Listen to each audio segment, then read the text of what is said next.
미국 실리콘밸리 은행 파산 파장이 커지고 있습니다.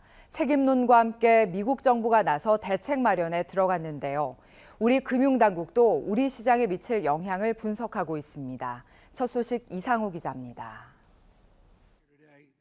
미국 정부의 대응은 파장 최소화에 모아져 있습니다. You mentioned Silicon Valley Bank. When banks experience financial losses, it is and should be a matter of concern. 은행 자산을 매각해 예금 일부를 인출할 수 있는 방안을 미 당국이 검토하고 있습니다. 예금 지원 펀드를 조성하는 방안도 거론됩니다. 은행 파산이 확산될 경우 여파가 감당할 수 없는 수준까지 이를 수 있기 때문입니다. 미국 내부에선 SVB의 상황에 비판의 목소리도 나옵니다. 실리콘밸리 은행은 실제 예금 규모를 1년 새 2배로 늘렸습니다. 은행은 이 돈을 장기 투자로 돌렸고 그만큼 이자율 위험이 커졌다는 얘기입니다. 이 은행 영국 지점도 파산을 예고했습니다. 영국 재무부가 대책 마련에 들어갔는데 캐나다와 중국 등에서도 사태를 주시하고 있습니다. 우리 정부는 국내 파장은 크지 않겠지만 외부 변동성을 우려하고 있습니다. 추경호 기획재정부 장관과 한국은행 총재 등이 참석하는 비상거시경제 금융회의엔 이 안건이 다뤄졌습니다. 당국은 상대적으로 국내 은행은 안전한 걸로 보고 있습니다. 다만 해외발 변동 가능성이 있을 수 있어 국내 실물 경제도 영향을 받을 수 있다고 진단했습니다. 이번 주가 최대 고비가 될 전망입니다. OBS 뉴스 이상호입니다. 실리콘밸리 은행이 폐쇄 직전 직원들에게 거액의 보너스를 지급해 논란을 키우고 있습니다. SVB는 현지 시간 지난 10일 캘리포니아주 금융보호혁신국의 폐쇄 결정이 내려지기 불과 몇 시간 전 직원들에게 연간 보너스를 지급했다고 미 언론이 보도했습니다. 애초 보너스 집행이 예정돼 있었고 일부 직원들의 보너스 지급일은 이달 말이었다고 언론은 덧붙였습니다. 보너스 지급 금액은 알려지지 않았지만 CNBC는 12,000에서 14만 달러까지 다양하다고 전했습니다. 미국 실리콘밸리 뱅크 파산 여파로 우리 금융시장도 흔들릴까 우려감이 나왔지만 일단은 한숨 돌리는 분위기입니다. 주식시장은 오전 한때 1% 넘게 잠시 내리다 오후 들어 빠르게 회복했고 원달러 환율은 22원 넘게 급락했습니다. 계속해서 신송희 기자입니다. 오늘 코스피는 0.67% 오른 2,410선의 거래를 마쳤습니다. 오전 10시쯤 낙폭을 키우며 2,360선까지 떨어졌는데 상승 전환한 겁니다. 코스닥 시장도 장중 2%대 하락한 이후로 낙폭을 줄이면서 오름세로 마감했습니다. 원달러 환율은 급락했는데 외환 시장에서 22원 하락한 1,301원으로 거래를 끝냈습니다. 사실상 미국의 실리콘밸리 뱅크 파산 여파로 국내 금융시장에 이렇다 할 큰 충격은 없었던 겁니다. 2008년도 금융위기 당시처럼 시장이 확대될 가능성은 높진 않다. 일부 개별 종목군, 업종 테마 중심으로 매수세가 유입되면서 견고한 모습을 좀 보이고 있다. 시장은 실리콘밸리 뱅크가 신생 벤처나 스타트업과 주로 거래하던 은행이란 점에서 리스크가 크지 않다고 결론을 내린 겁니다. 금융당국도 시장 현황 점검 회의를 열고 이번 사태와 관련해 위험도가 크지 않다며 필요시 신속한 시장 안정 조치를 시행하겠다고 언급했습니다. 하지만 안심하기에는 아직 이릅니다. 실리콘밸리 뱅크 붕괴 이후 또 다른 미국 시그니처 은행이 연달아 폐쇄되면서 불안의 씨앗은 남아있기 때문입니다. 윤석열 대통령도 실물경제 점검을 강조했습니다. 미 당국의 대처, 국내 금융시장 및 실물 경제에 대한 영향을 면밀히 점검하라고 지시했습니다. 실리콘밸리 뱅크 파산 사태는 우리 금융시장에 당장 큰 피해를 주진 않았지만 앞으로 글로벌 위험 회피 심리가 언제든 커질 수 있어 당분간 변동성에 유의해야 할 전망입니다. OBS 뉴스 신송입니다. 오늘도 실리콘밸리 은행 파산 사태 후폭풍을 첫 소식으로 전해드립니다. 미국 연준이 이번 달 기준금리를 큰 폭으로 인상할 거란 관측이 우세했는데요. 사태 여파로 소폭 인상 또는 동결 전망이 나오고 있습니다. 먼저 이수광 기자입니다. 지난주 중반만 하더라도 이번 달 미국 기준금리는 0.5%포인트 대폭 인상 전망이 대세였습니다. If the totality of the data were to indicate that faster tightening is warranted, we'd be prepared to increase the pace of rate hikes. 하지만 실리콘밸리 은행 파산으로 분위기가 급변했습니다.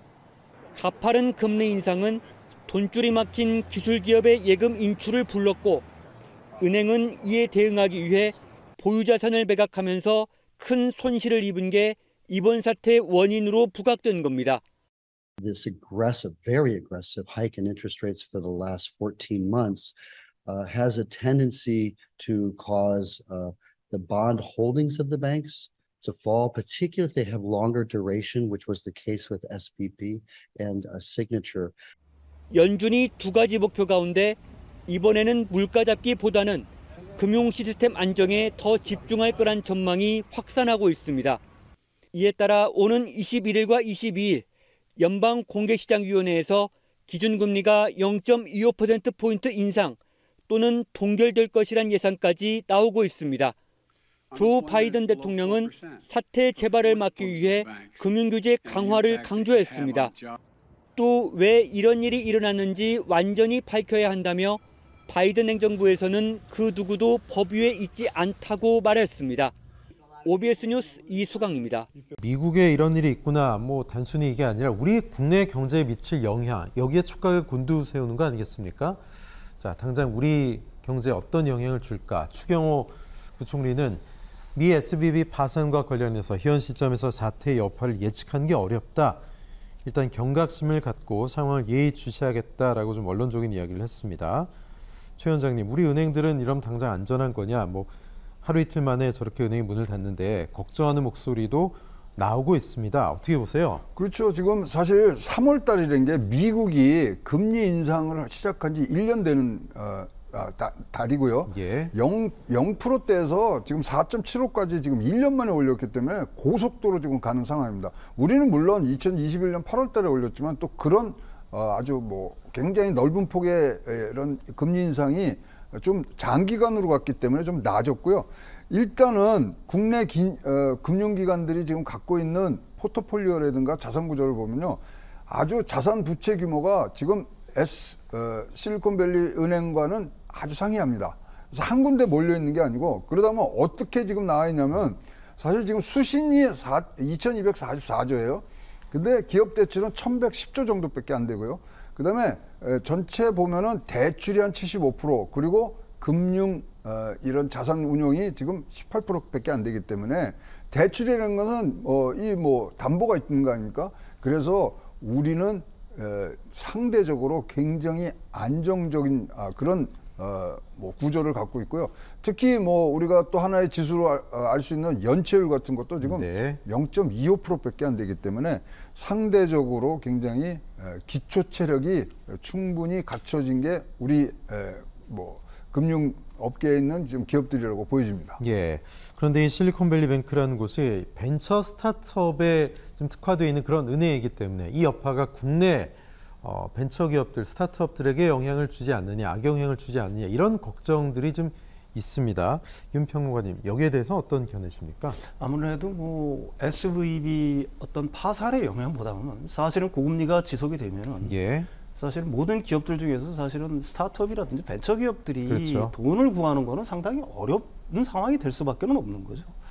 다만 이제 우리나라의 벤처 기업이라든지 어떤 스타트업들 같은 경우에는 기존에 어떤 제도권 금융에서의 어떤 펀딩을 받는다거나 하는 경우는 미국에 비해서는 훨씬 드문 거니까 사실 그쪽으로 특화된 은행들도 우리나라에 사실은 없다라고 얘기할 수가 있는 거고요. 대출도 안 해주죠. 대출도 잘 안 해주고 하는 거니까.